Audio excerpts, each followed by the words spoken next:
Biasanya saya menyerahkan anak itu dengan saya gendong, tetapi opahnya tadi mengingatkan kepada saya, ini Michael ini beratnya berapa kilo? 8,5 kilo. Jadi ada sedikit kekhawatiran nek Pak Joko kabutan begitu ya. Puji Tuhan, saudara-saudara sekalian, selamat kepada Pak David dan juga Bu Leni, sekaligus juga opah Pak John Vilas yang hari ini menyerahkan anak atau cucu kepada Tuhan.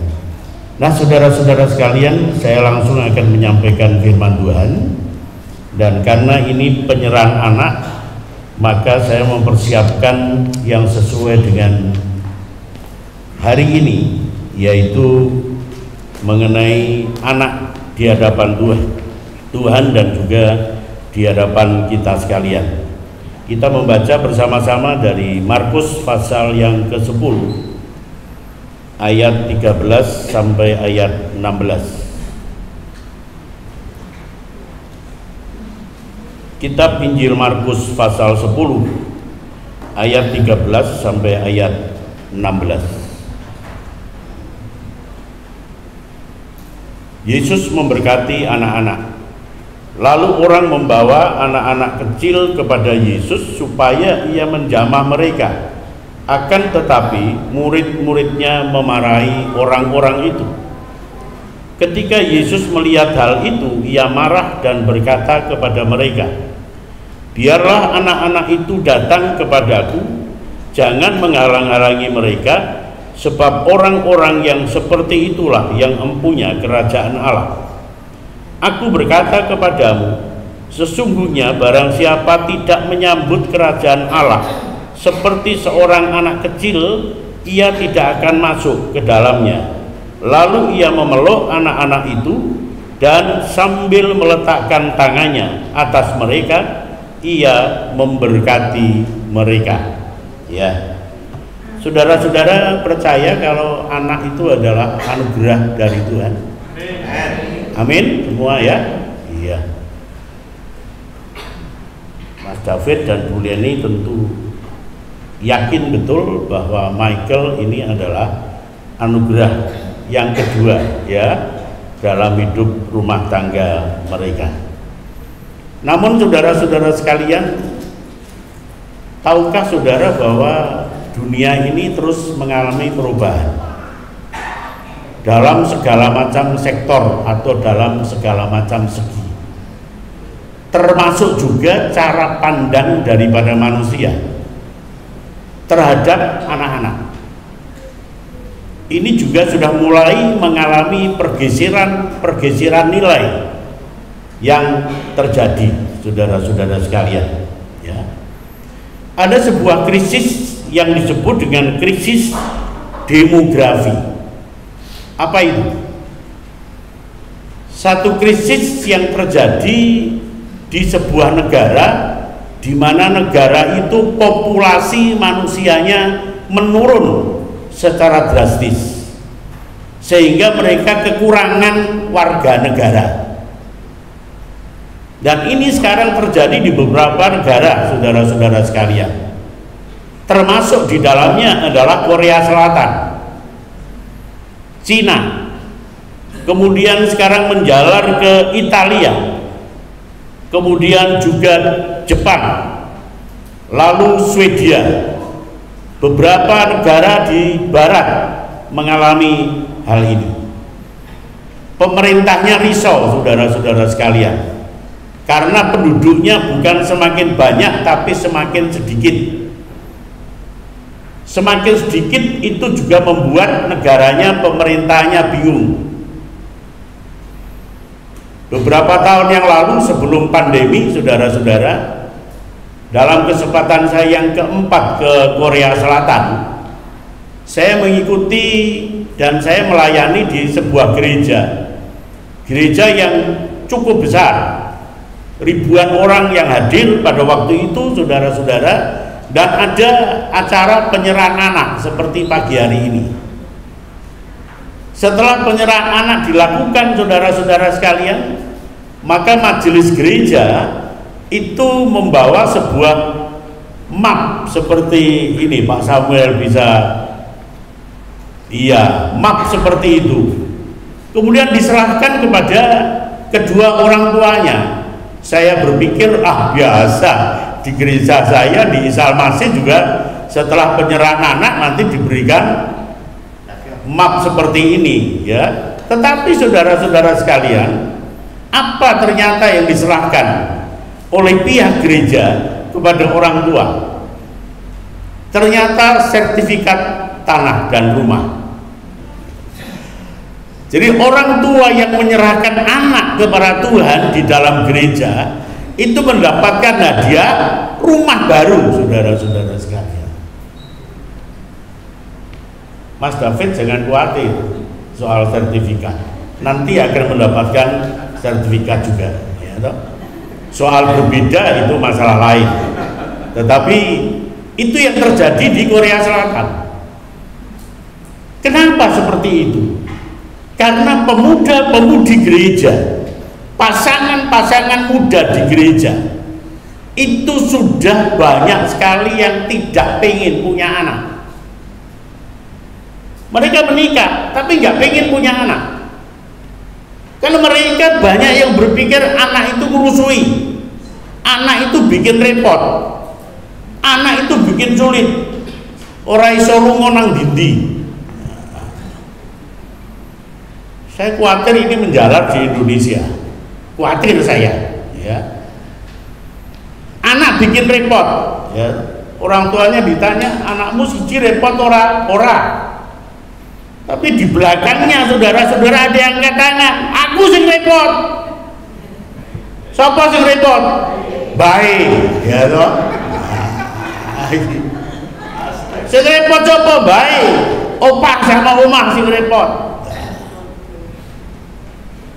Saya khawatir ini terjadi di Indonesia, ya. Padahal kalau itu terjadi, mesake baik, bukan mesake anake. Mesake baik, saudara-saudara. Baik itu dulu sudah ngurusin anak-anaknya, sudah mengandung 9 bulan 10 hari, sudah ngurusi mulai bayi sampai menikah anaknya.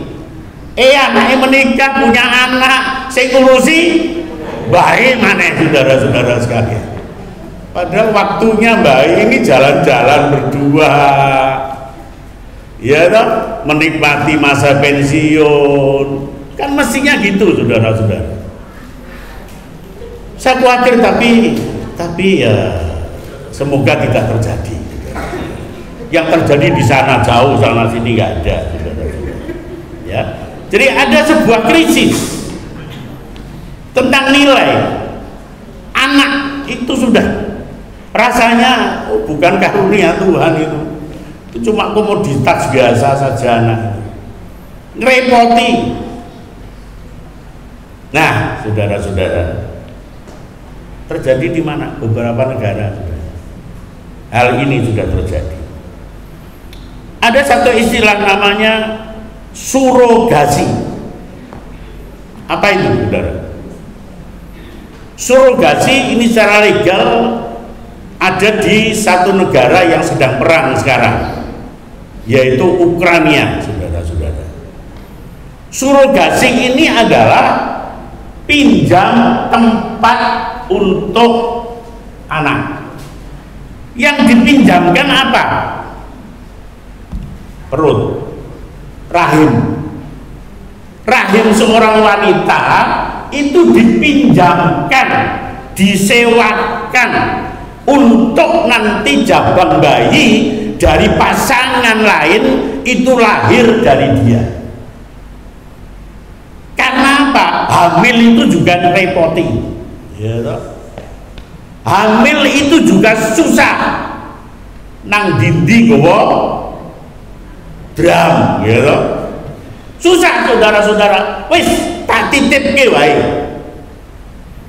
Sing penting sperma suami sudah ketemu dengan ovumnya si istri, sudah jadi titipke, saudara-saudara.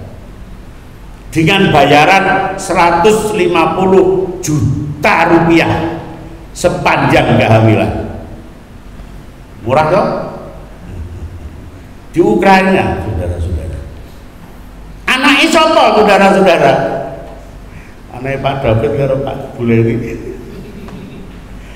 Iya, tapi sing ngandung siapa? Orang lain, saudara-saudara. Aku bayar. Dan hubungan kasih antara orang tua dengan anak itu putus. Surogasi. Saudara kan terkejut.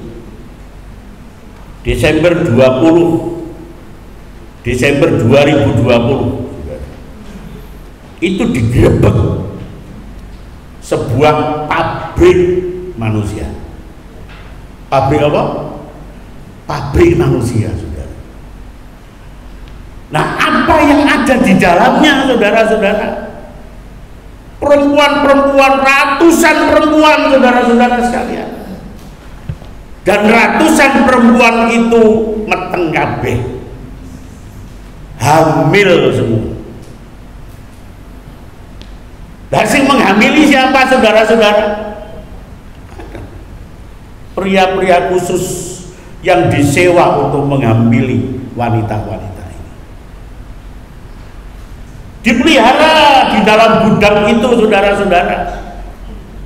Ada yang disel, ada yang diumbar, saudara-saudara. Perempuan-perempuan ini.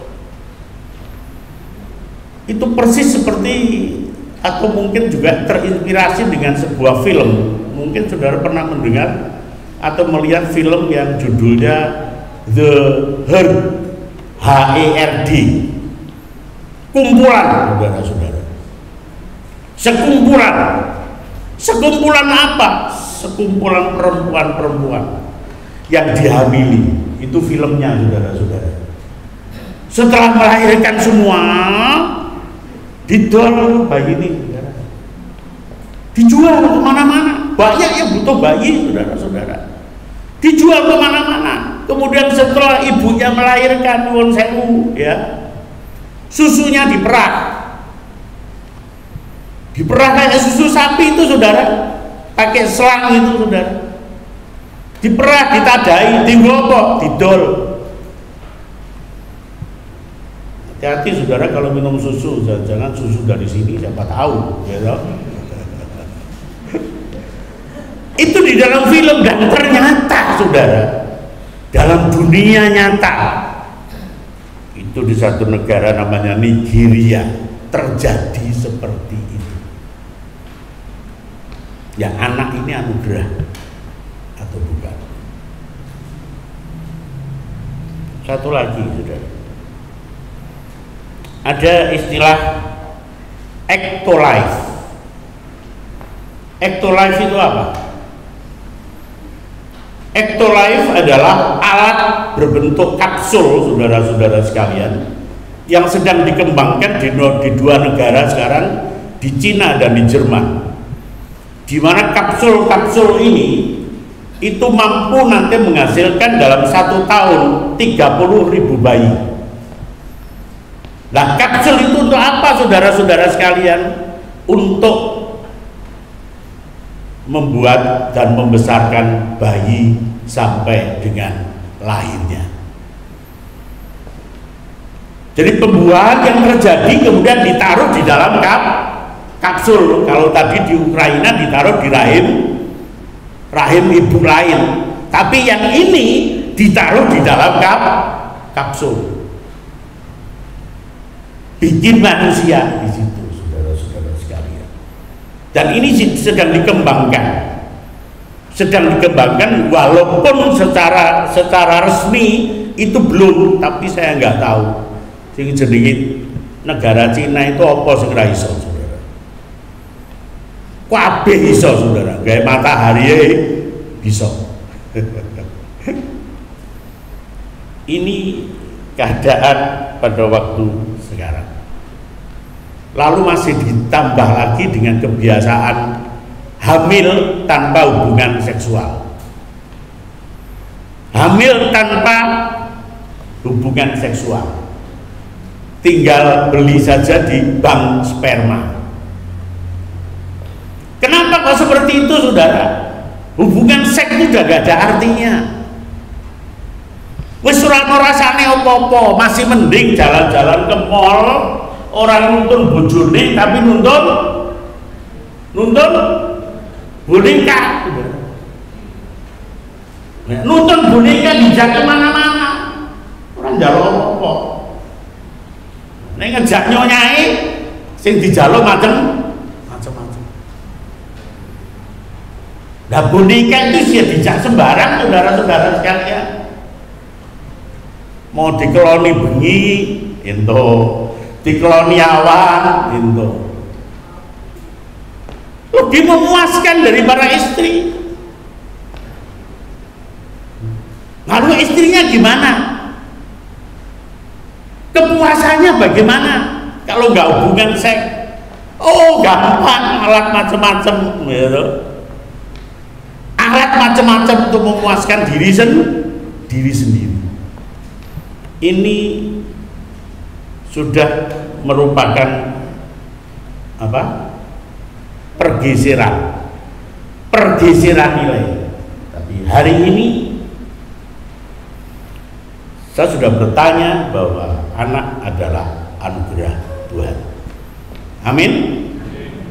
Anak adalah anugerah Tuhan. Kalau kita sepakat bahwa anak adalah anugerah Tuhan, maka firman Tuhan hari ini akan berbicara beberapa hal. Yang pertama, 10 ayat 13. Lalu orang membawa anak-anak kecil kepada Yesus. Membawa anak-anak kecil kepada Yesus.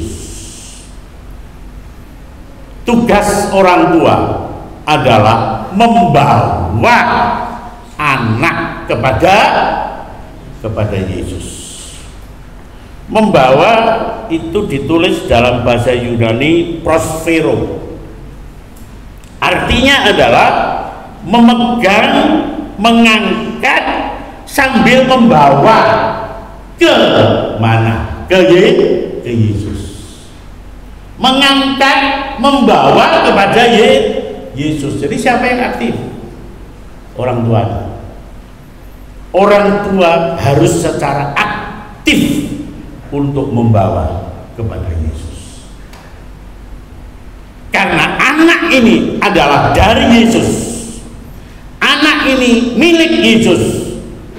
Orang tua punya kewajiban untuk memperkenalkan, mendekatkan, membawa anak kepada Yesus. Nggak ada alasan untuk orang tua tidak membawa. Tugas orang tua adalah membawa anak kepada Yesus. Hari ini Michael diserahkan kepada Tuhan. Itu bukan berarti akhir daripada tugas orang tua. Wis tak serahke kepada Yesus. Karpe urusan gereja, guru-guru sekolah minggu. Ya wis terserah Tuhan Yesus. Bukan, ini bukan akhir dari para tugas saudara sebagai orang tua. Tapi justru ini adalah awal tugas Anda untuk membawa Michael kepada Yesus. Amin. Tugas awal, saudara. Jadi sejak penyerahan ini, engkau sudah tahu betul tugas saya adalah membawa kepada Yesus. Membawa kepada Yesus kemana? Gereja menyediakan yang namanya sekolah minggu. Bawa kepada sekolah minggu. Antar anak kepada sekolah minggu. Ingatkan anak untuk berangkat ke sekolah minggu. Antar anak dengan sungguh-sungguh ke sekolah minggu. Sehingga anak ini nanti mulai kecil sudah diperkenalkan dengan Yesus secara baik. Yang kedua, ayat yang ke-14.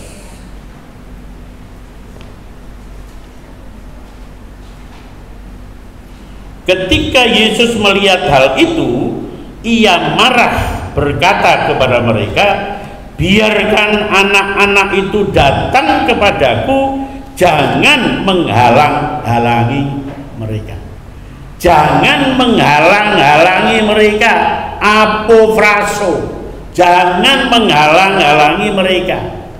Jangan ada upaya sedikit pun untuk mencegah anak-anak datang kepada Yesus. Jangan ada upaya atau usaha sedikit pun untuk melarang anak-anak datang kepada Yesus. Jangan menghalang-halangi.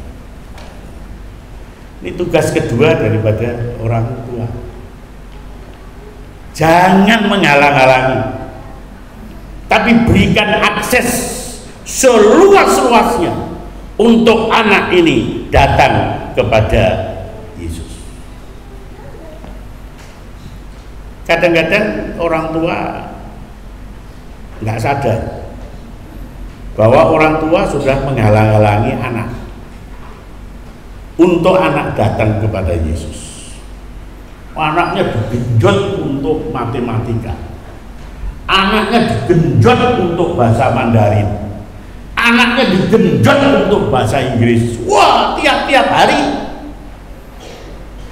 pagi, siang, bahkan malam, saudara-saudara sekalian. Tapi pada waktunya hari Minggu, mestinya sekolah Minggu, orang tua berkata, surat teko rapopo, ya, capek kamu, mulai Senin sampai Sabtu sudah les kursus dan lain sebagainya, wis Minggu nang omah wae. Orang tua mungkin berpikir, masake bocahe mosok bendino kursus terus, ini hari Minggu kursus, sekolah Minggu, mosok anaknya harus seperti itu, mesake karepe. Tetapi ketahuilah, itu adalah upaya secara tidak sadar untuk apa? Menghalang-halangi anak kepada Yesus. Michael, papa capek, papa liburnya cuma hari ini, hari Minggu, ora iso nganter. Ini bisa terjadi, dan itu adalah sadar atau tidak menghalang-halangi anak datang kepada Yesus. Banyak alasan orang tua untuk tidak membawa anak kepada Yesus. Banyak orang tua yang tidak sengaja menghalang-halangi anaknya kepada Yesus dengan berbagai macam dalih atau alasan yang ada. Tapi ketahuilah saudara-saudara sekalian, saudara mau memberikan pelajaran kepada anak semaksimal mungkin, itu tugas orang tua. Mulai playgroup sampai mahasiswa selesai, itu tugas orang tua. Tapi itu semua adalah kepandian duniawi. Itu adalah kebutuhan sebuah pendidikan pada saat ini secara formal. Tapi saudara sadar, ada satu pendidikan yang jauh lebih penting daripada itu. Pendidikan secara formal membawa seorang anak yang pandai, anak yang pintar, anak yang mampu nanti untuk bekerja dengan baik. Tapi ada satu pelajaran, yaitu pelajaran tentang Yesus. Pelajaran tentang Yesus bukan cuma membawa si anak menjadi anak yang pandai, bijaksana, tetapi membawa anak kemana? Kerajaan Allah. Sampai kemana? Sampai kepada Yesus di surga yang mulia. nilainya jauh lebih penting. Pelajaran rohani dibanding pelajaran jasmani. Kita sebagai umat yang percaya kepada Tuhan harus sadar ini, bahwa sebagai orang tua diberi anugerah oleh Tuhan anak itu milik daripada Tuhan. Engkau tidak boleh menghalang-halangi anak untuk datang kepada Tuhan. Yang ketiga, ayat 15. Aku berkata kepadamu, sesungguhnya barang siapa tidak menyambut kerajaan Allah seperti seorang anak kecil, ia tidak akan masuk ke dalamnya. Menyambut, saudara-saudara. Menyambut bahasa Yunanina kalos, menyongsong dengan gembira, menerima dengan terbuka, ya, menyongsong dengan gembira. Artinya apa? Kalau anak itu mungkin masih ada di sana, diundak-undangkan sana, ya, maka kita yang menjadi pembimbing anak ini ada di dalam tempat ini sudah lari ke sana. Sebelum anak masuk dalam gereja, kita sudah menyongsong anak itu di sana. Karena menyongsong itu bukan sama dengan menunggu. Kalau menunggu itu diam di sini sampai anak datang ke tempat ini. Tapi kalau menyongsong, kita yang harus lebih dulu berjalan untuk menemui si anak yang masih ada di luar sana. Tuhan memberikan tugas kepada orang tua, tapi di sini juga menyinggung mengenai tugas guru-guru sekolah minggu. Ya. Guru-guru sekolah minggu punya tugas untuk apa, saudara? Menyambut kalos, menyongsong anak-anak sekolah minggu dengan baik, dengan wajah gembira, atau mungkin nek duwe permen karo nggawa permen, sehingga anak itu merasa apa? Merasa dihargai, merasa disayang, merasa diperhatikan. Saudara-saudara sekalian, tugas guru sekolah minggu juga tidak boleh menghalang-halangi anak dekat kepada Tuhan, tapi justru menyongsong anak itu, menyambut anak itu dengan penuh sukacita. Yang keempat, ayat yang ke-16. Lalu ia memeluk anak-anak itu dan sambil meletakkan tangannya atas mereka ia memberkati mereka. Memeluk, saudara. Ia memeluk, ankolosomai. Ini artinya merangkul dengan hangat. Memeluk itu, merangkul dengan hangat, ya. Lalu meletakkan si anak ini di dada daripada si pemeluknya tadi. Ini arti daripada ankolosomai. Memeluk, merangkul, tapi lalu mendekapkan ke dada. Makanya saya biasanya kalau menyerahkan anak, tak bopong, tak taruh di dada, serahkan kepada Tuhan. Dengusan napas si anak mengalir ke dada si pemeluknya. Dengusan napas si anak dirasakan oleh Yesus yang sedang memeluknya. Tapi Yesus juga merasakan bagaimana degupan jantung daripada si anak. Si anak juga merasakan bagaimana degupan jantung daripada Yesus. Artinya apa? Ada kesatuan yang luar biasa antara si anak dengan Yesus. Ada kedekatan yang luar biasa antara si anak dengan Yesus. kesatuan batin yang sangat dalam, yang didasari oleh rasa sayang. Dan di situ si anak merasakan apa? Sebuah perlindungan. Coba kalau anak lagi nangis, apalagi nangisnya nangis dalam keadaan ketakutan, si ibu mengangkat anak itu, meluk anak itu, taruh di dada si ibu. Meronta-ronta enggak? Ya, diam si anak itu, merasakan ada perlindungan daripada orang tuanya, merasakan ada keamanan yang luar biasa dari orang tuanya, merasakan kasih sayang yang luar biasa daripada ayahnya atau ibunya, merasakan ketenangan ada di dalam pelukannya. Bukan marah-marah terhadap anak, tetapi keramahan, kelemah lembutan itu harus ada pada anak. Saya seringkali merasa prihatin kalau saya melihat orang tua begitu ketemu anaknya, bukan senyuman, bukan sesuatu yang ramah diberikan, tapi begitu ketemu anaknya rasanya itu sudah musuhan, saudara-saudara sekalian. Begitu ketemu dengan anaknya, semua yang dilakukan anaknya itu kayaknya salah semua di hadapan orang tua. Anaknya loncat-loncat, gak usah loncat-loncat, diem aja.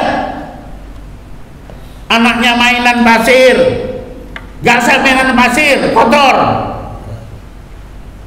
Apalagi yang dilakukan oleh anak, semua dianggap salah, semua dianggap keliru, saudara-saudara sekalian. Sedangkan anak itu perlu apa? Perkembangan jiwa. Ngudek-ngudek pasir, ben ngerti nek pasir itu dibungkek kok kotor. Gak usah dilarang dulu biar ngerti kalau memang kotor, saudara-saudara sekalian. Orang tua seringkali hanya jangan, ojo, tapi jarang memberikan solusi atau jalan keluar. Dan setiap dilakukan oleh anak, orang tua berkata jangan, maka perkembangan anak itu akan tertekan. Dia nggak bisa berkembang dengan baik, tertekan. Dan yang terakhir adalah, lalu ia memeluk anak-anak itu dan sambil meletakkan tangannya atas mereka, ia memberkati mereka. Ini juga tugas orang tua. Apa? Memberkati mereka. Eulogia, itu baik. Logia itu apa? Kata-kata yang baik itu berkat, saudara-saudara.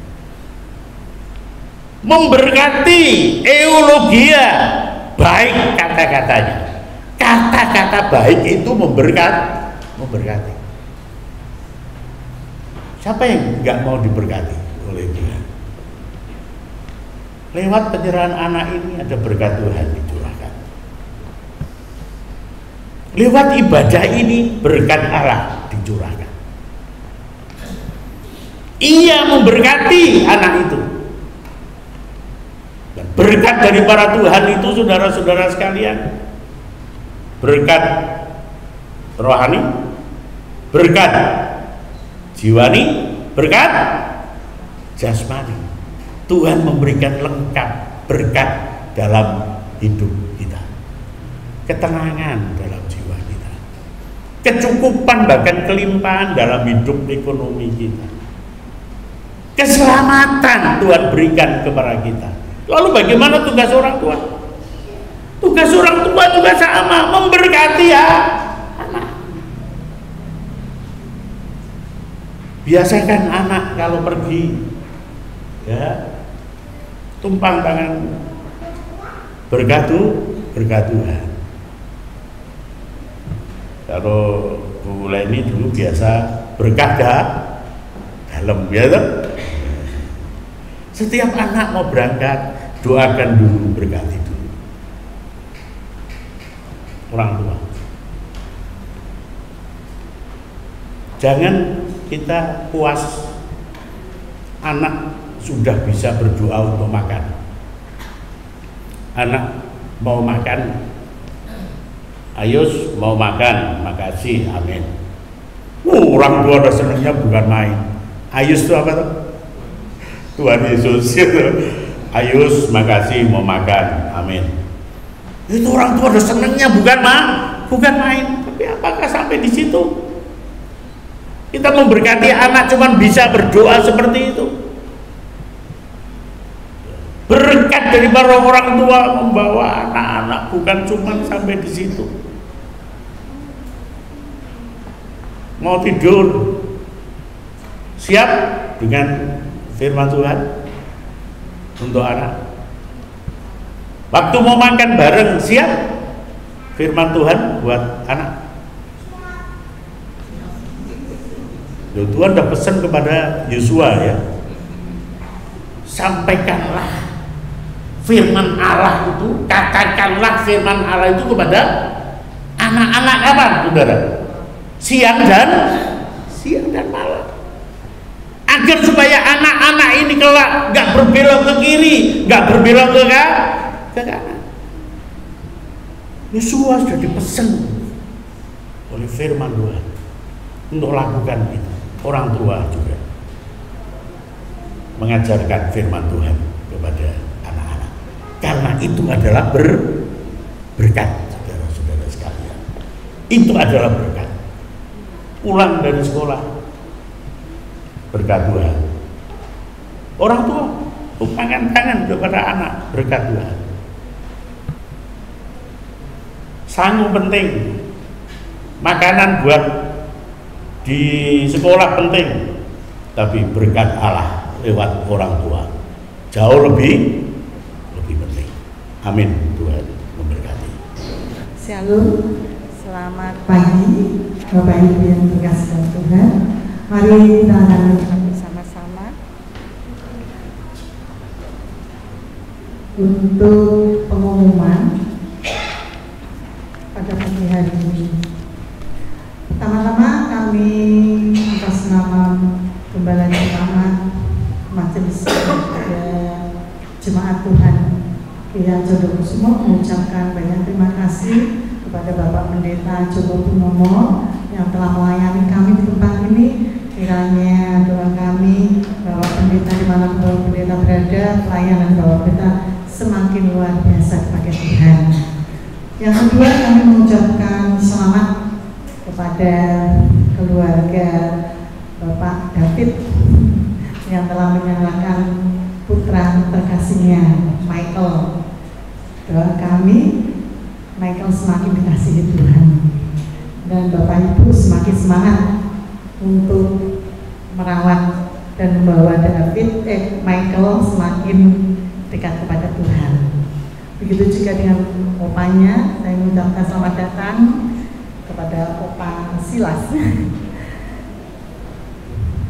Mari Bapak Ibu kita akan bersama-sama menyimak pengumuman pada hari ini. Untuk ibadah nanti sore kebaktian kedua, yaitu pukul 5 sore, ujian akan dilayani oleh pihaknya Suharti, Ibu Hartanti dan Ibu Wayu Septiana. LCD akan dilayani oleh Saudara Kavi, firman Tuhan oleh Pak Pendeta Samuel Priyotomo, doa syafaat akan dilayani oleh Bapak Tunggoro, pengumuman oleh Bapak Pendeta Samuel, musik akan dilayani oleh Saudara Marcel, Inu, dan Vidi.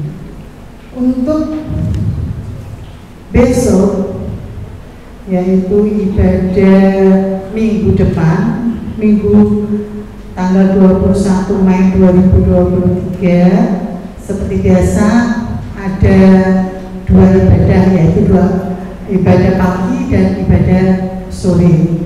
Bapak Ibu bisa melihat di WA Group atau Wata Gereja dan juga untuk pelayan-pelayan Tuhan bisa mempersiapkan diri 1 minggu sebelumnya, dan bisa dilihat di WA grupnya petugas. Untuk hari ini, Minggu tanggal 14 pukul 10 ada Tunas Remaja puji-pujian akan dilayani oleh Saudari Loda, dan firman Tuhan akan dilayani oleh Saudari Priska. Dan sorenya jam 3 Geji akan juga mengadakan ibadah di tempat ini.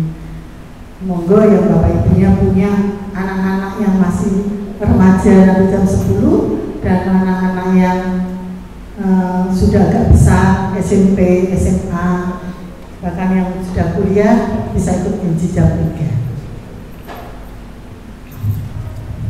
Kemudian di hari Selasa di tempat ini ada persekutuan doa, yaitu pukul 6:30. Petugas akan dilayani oleh Ibu Sugeng. Sedangkan hari Sabtunya ada kebaktian JKK, Joy Kid Indem. Kami mengadakan bukan di hari Minggu, tetapi di hari Sabtu, karena banyak anak-anak yang kami layani di tempat ini. Oleh karena itu kami membaginya menjadi kelompok usia. Untuk usia 3 sampai 8 tahun di tempat ini, di gedung gereja sini, itu puji-pujian akan dilayani oleh Ibu Lisa, sedangkan firman Tuhan oleh Ibu Sugeng.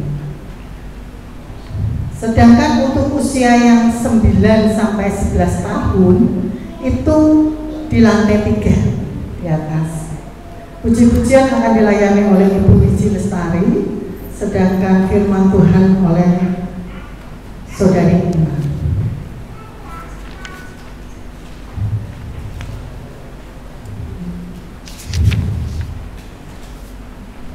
Sekarang kita akan menyimak untuk laporan keuangan. Untuk kas pembangunan tahap 3, saldo per 13 Mei 2023 sebesar Rp25.633.375. Sedangkan untuk perpuluhan per 7 Mei 2023 total sebesar Rp4.495.000. Sedangkan untuk anggaran CA50, yaitu rangkaian Paskah sampai Pentakosta, yaitu tidak ada saldo ya, kurang defisit, yaitu Rp17.231.000. Untuk itu kami mohon dan menghimbau, mungkin bagi Bapak Ibu yang akan berpartisipasi untuk memberikan persembahan bisa melalui amplop yang kami sediakan dari panitia, bahkan mungkin janjiman. Ya, janjiman itu boleh nasar ya, janji dulu sebesar berapa, tapi uangnya belum ada, tidak apa-apa. Makanya itu doanya dikencengin, doa puasanya mungkin dikencengin ya, bisa diberikan atau bisa menghubungi Ibu Kristiana selaku bendahara.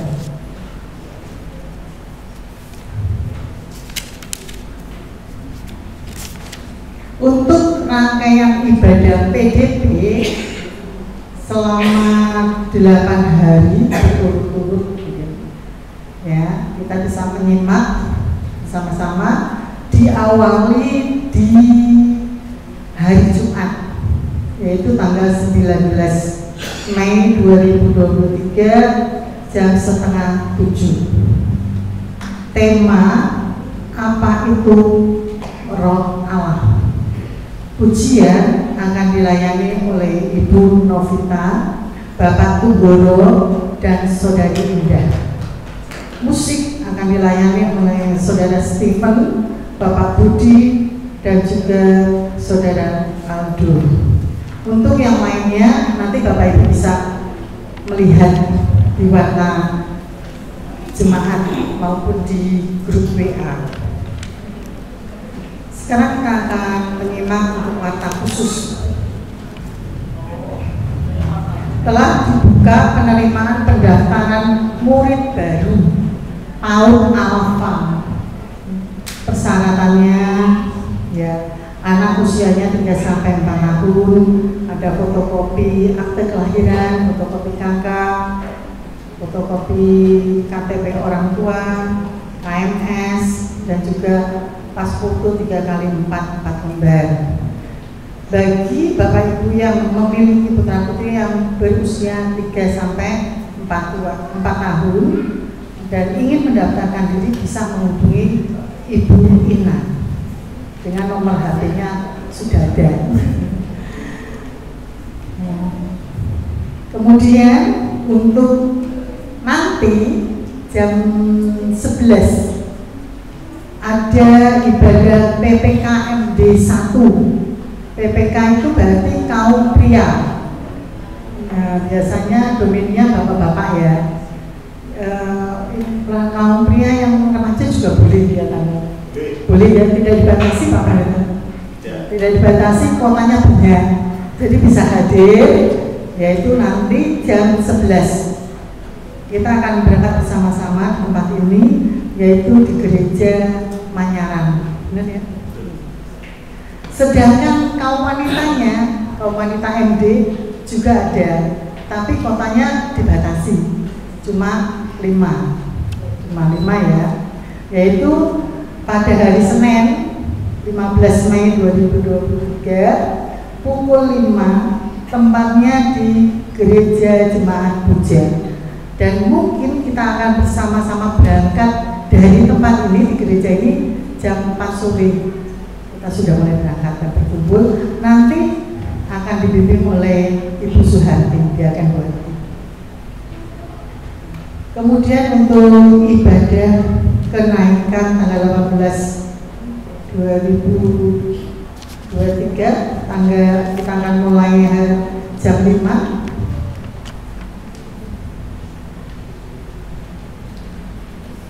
Ya.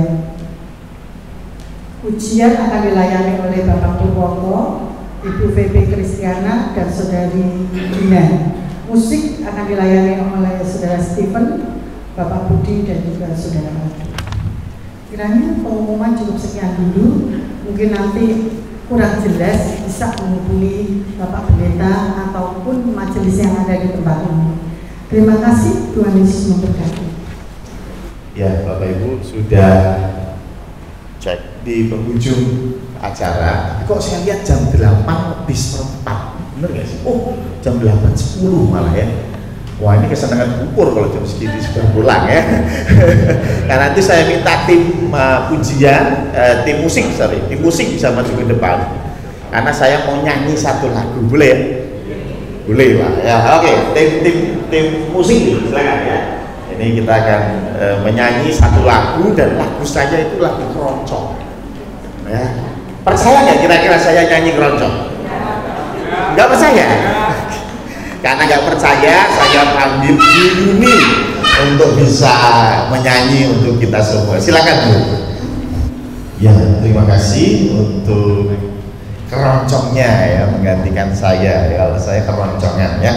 Dan saya tambahkan sedikit untuk pengumuman. Yang pertama adalah saya mengingatkan bahwa minggu depan, seminggu ke depan itu sudah 2 minggu bahkan itu sudah masuk rangkaian acara PDP. Jadi jangan lupa hari Kamis Bapak Ibu itu ada ibadah kenaikan. Jadi lali itu Kamis berlalu begitu saja ya. Jadi Kamis kita akan ibadah untuk hari kenaikan, dan jangan salah itu hari libur. Jadi kita akan ibadah seperti biasa jam 5 sore ya. Jadi jam 5 sore kita akan kembali di tempat ini hari Kamis untuk kita ibadah kenaikan. Dan setelah itu hari Jumat, Sabtu sampai minggu depan ya, sampai seminggu lagi ada rangkaian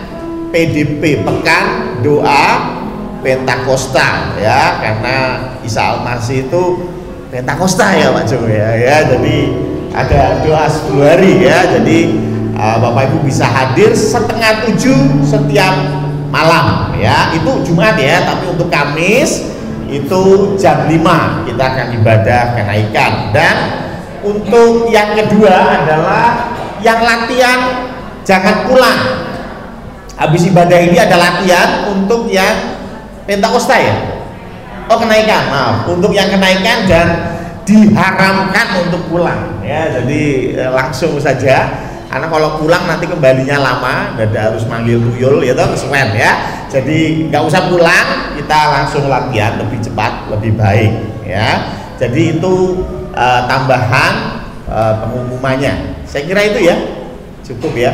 Ya, jadi itu saja, dan saya harap kita bisa segera ketemu lagi hari Kamis jam 5 sore, karena yang khotbah pun itu pengkhotbah dari luar juga ya, di luar negeri ini ya, nanti ada yang menerjemahkan ya.